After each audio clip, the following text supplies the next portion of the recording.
Hey everyone, it's Movie Lover 120 here, and I'm here with a brand new movie review.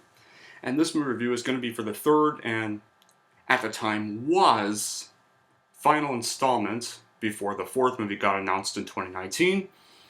And that is, of course, going to be for none other than of this final move, the third movie of this trilogy. After I reviewed the first two films, now it's time to review the Matrix Revolutions. So y'all know, after the success of the first film, Warner Brothers announced two sequels back-to-back, originally going to be released 2 months apart in the same year 2003, but then got pushed to 6 months apart, and of course, were once again still both released in 2003. And so we all know this.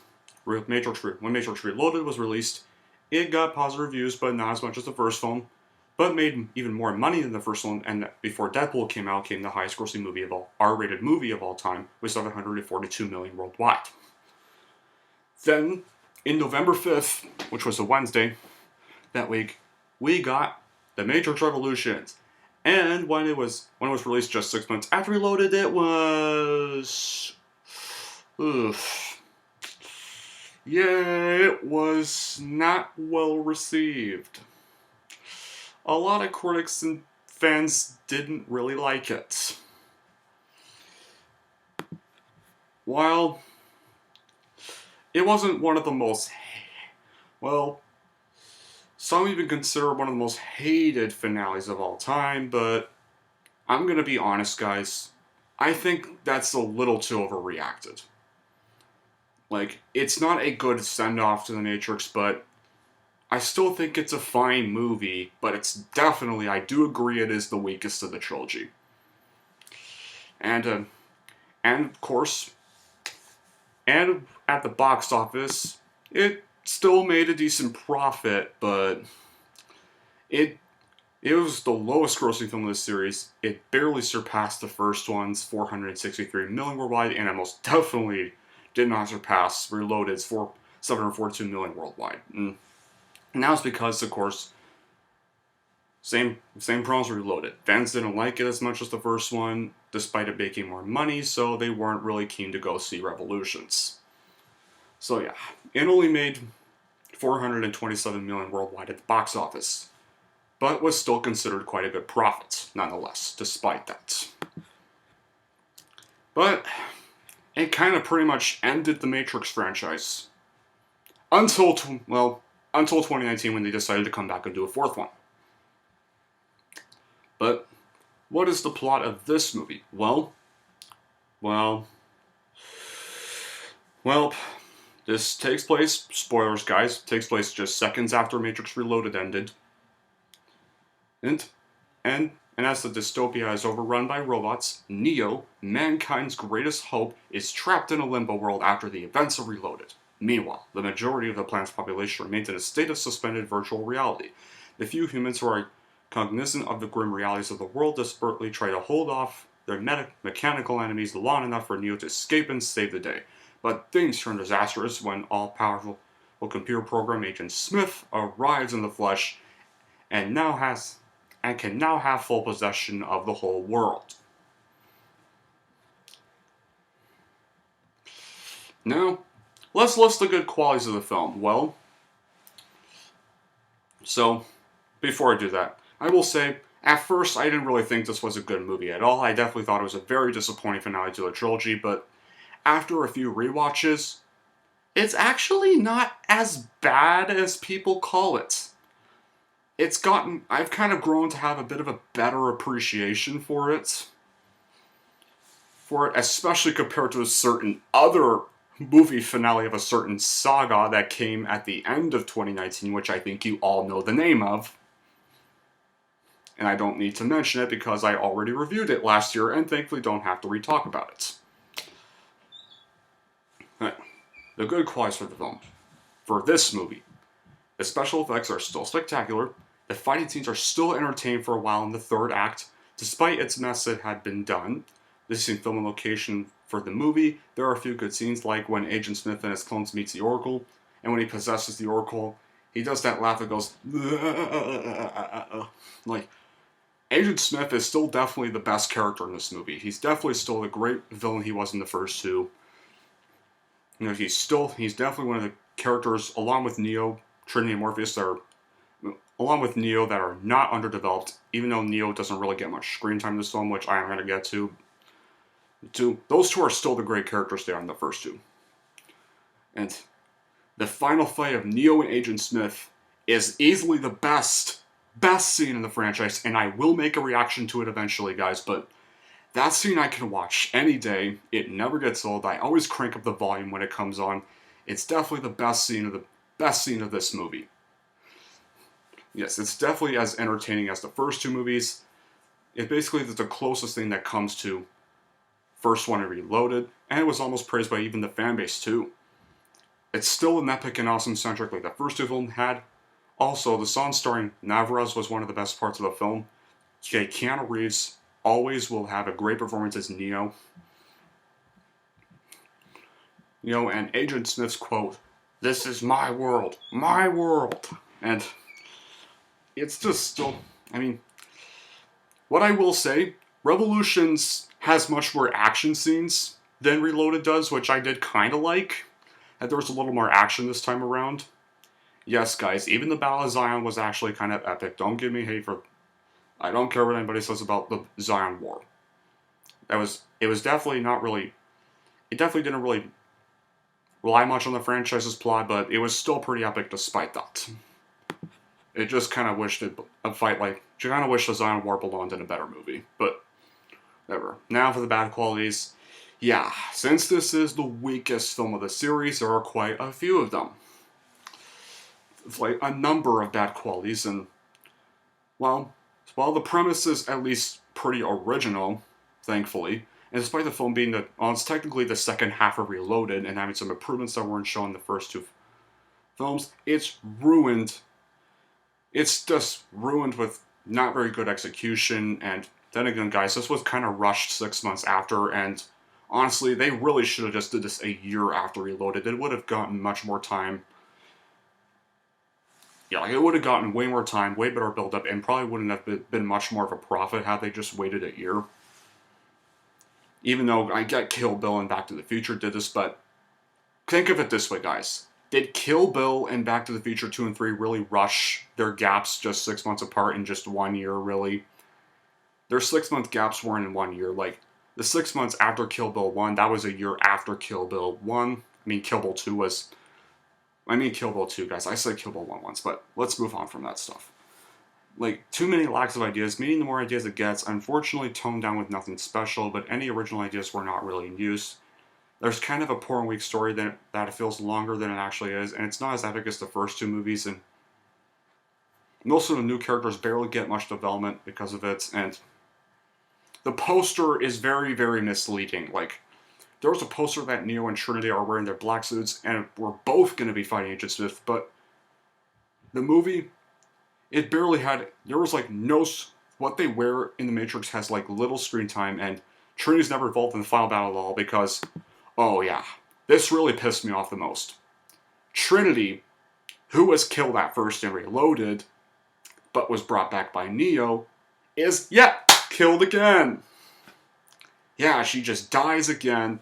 Instead, they just give her a really horrible, cringeworthy death where she just speaks for like literally 5 minutes.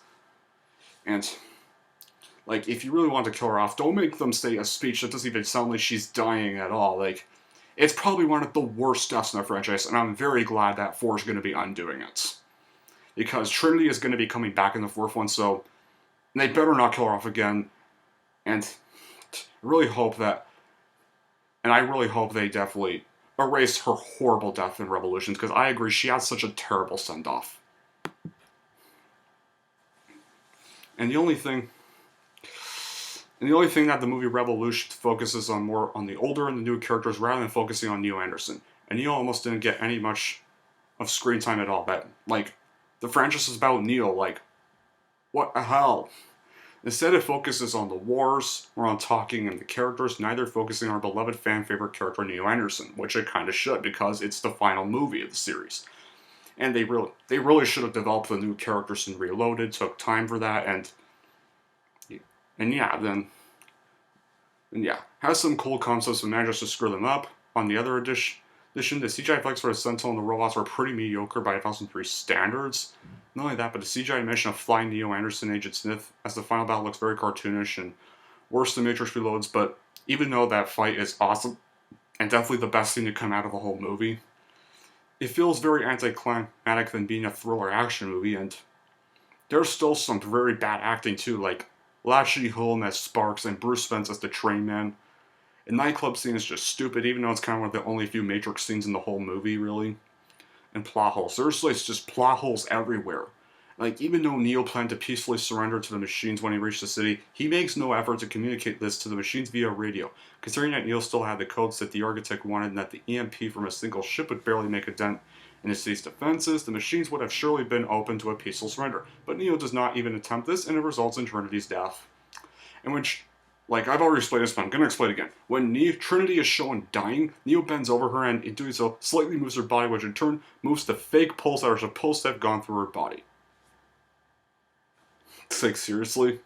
Even though Commander Locke stressed the importance of destroying the digging machines earlier in the film, no effort is made to do so when the dock is free of sentinels, and seems only interested in disciplining the crew of the ship that disabled their equipment.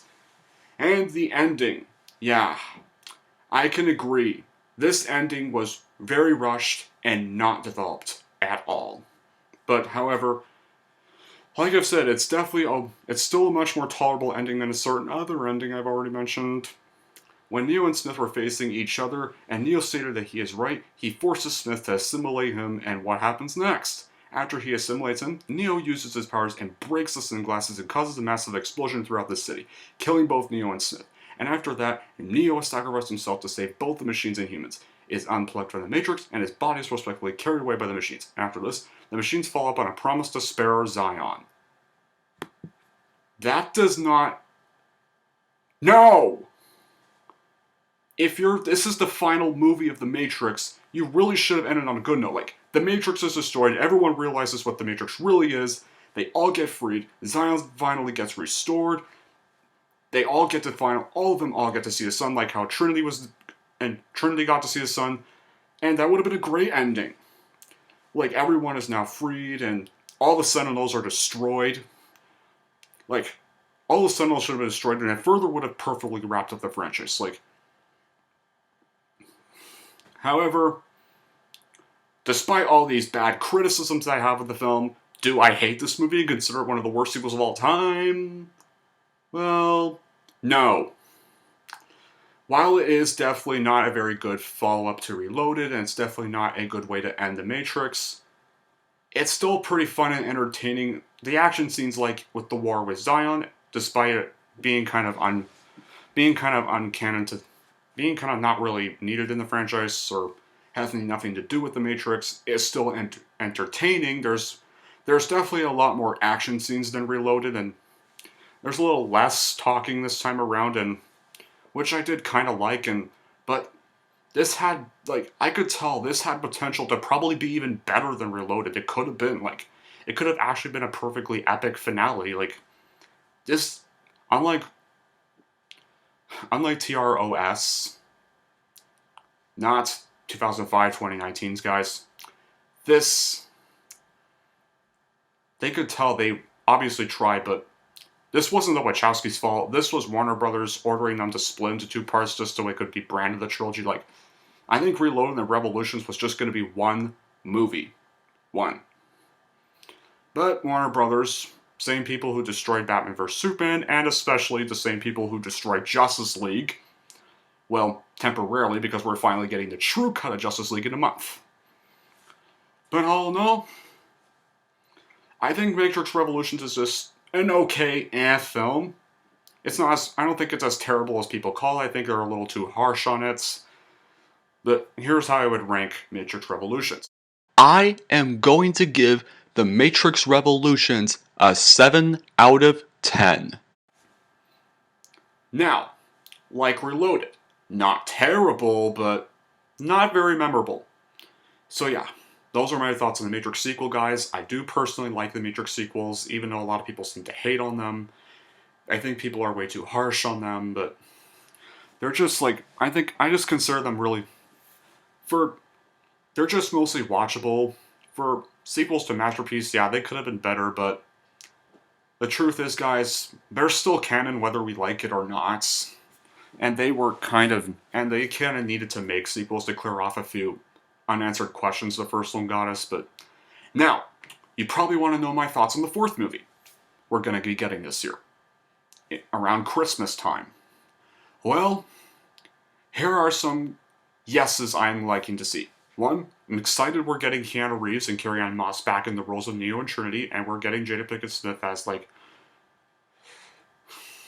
Niobe. Niobe are coming back to the series, so at least we're getting some original characters back, and for some weird reason, what I don't like is the fact that they're not bringing Morpheus back, even though I get he was killed in Matrix Online, but I don't think that game's really canon, per se. I think that's kind of an alternative timeline, but I kind of wish he did come back, so I'm kind of a little worried there, and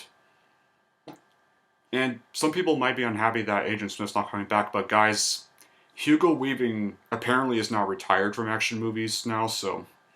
And plus, he was destroyed in Revolutions, so they can't really bring him back. I think that character is a good villain, but yeah, he's had his run. I mean, especially, they already brought back... I mean, a certain franchise brought back one villain, and for its final movie, randomly with no explanation, and we all know how it turned out, so... I'd really rather they didn't make that same mistake here, and I really hope it stays dark tone, has little comedy like the first three movies, and is still R-rated this time around. Because Matrix is not this family-friendly franchise like Star Wars is, and it's nothing like Star Wars, guys. It's more adult, and Star Wars, like, they're not a PG-13 movies. That's not what they are. The Matrix films were never made for kids. So... I really hope they still make it R-rated, and still give it a bit of a dark tone. And I really hope they do explain how they're going to bring back Neo and Trinity, even though they technically died in Revolutions, albeit very horrible send-offs. But I do like that they're bringing them back, and they're averting those send-offs, and hopefully we'll give them better ones. If a new trilogy does get made, I really hope this new trilogy, if it ever happens, depending on what Matrix 4 makes, will get we'll get proper send-offs this time around. What else can I think? Yeah, I don't have much to say, but then again, any sequels to this fourth movie might not happen because since it's going to theaters and HBO Max on December. But we never know. I mean, Wonder Woman 1984 also had the same fate, and it made a decent amount on its opening weekend despite many theaters still being closed, and got quite a lot of views on HBO Max and other streaming services. So, yeah, that made them go make a sequel to Wonder Woman 1984. We're still going to get a third Wonder Woman film despite that. And it's going to have an actual traditional theatrical release this time around because pretty sure the pandemic might be ended by the time they do decide to make a third Wonder Woman, so makes sense. But anyway, those were my reviews on the Matrix films. I hope you all enjoyed them, and that'll be it for this video, guys. Thank you all for watching, and if you like this, want to see more, and don't forget to like and subscribe to Movie Lover 120.